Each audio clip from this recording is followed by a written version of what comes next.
Сәлем достар, сіздермен бірге мен Малика. Менің атыма қош келдіңіздер. Бүгін біз сіздермен ет қосылған пирог жасаймыз. Ең бірінші біз сары майға ұн қосамыз. Ұнымыз електен өткізілген болу керек. Сол кезде жақсы көтеріледі.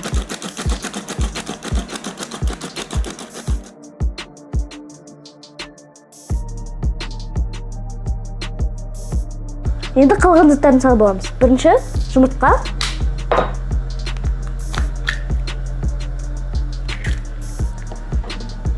бір қасық тұз,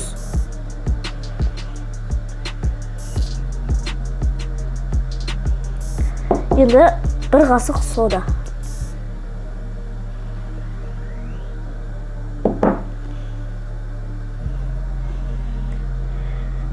Енді үстінен қаймақ.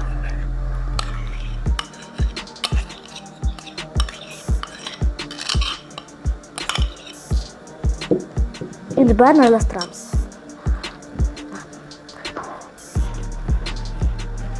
Мінекей достар, бізде қолға жабысатындай мынандай қамыр пайда болды. Енді біз оны 30-40 минутқа холодильникке салып қоямыз. Достар, біздің қамырымыз дайын. Енді біз оны екіге бөліп аламыз. Бір жағы үлкенірек, екінші жағы кішірек болу керек.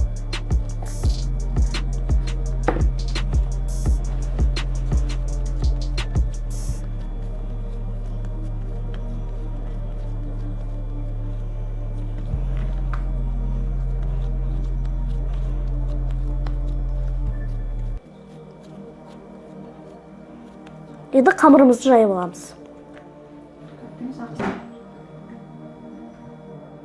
Енді қамырымызды май жағылған формаға салып аламыз.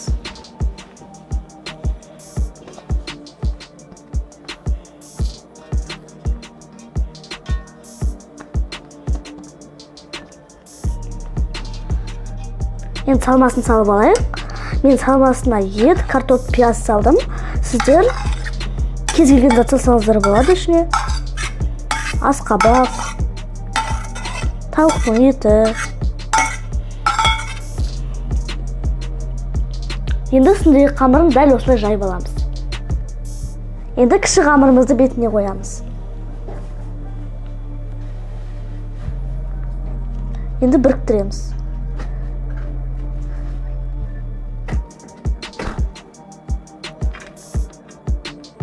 Ауа кіру үшін бетін вилкамен тесіп шығамыз.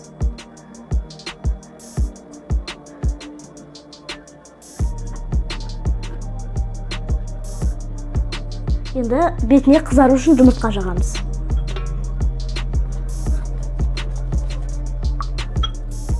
Енді сәндік үшін бетіне күнжіт себеміз.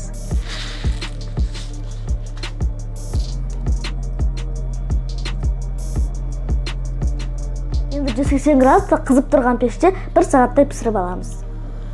Мінекей достар, біздің пирогымыз дайын. Қалай әдемі болып піскенін қараңыздар. Иісі аңқып, қалай піскенін қараңыздар.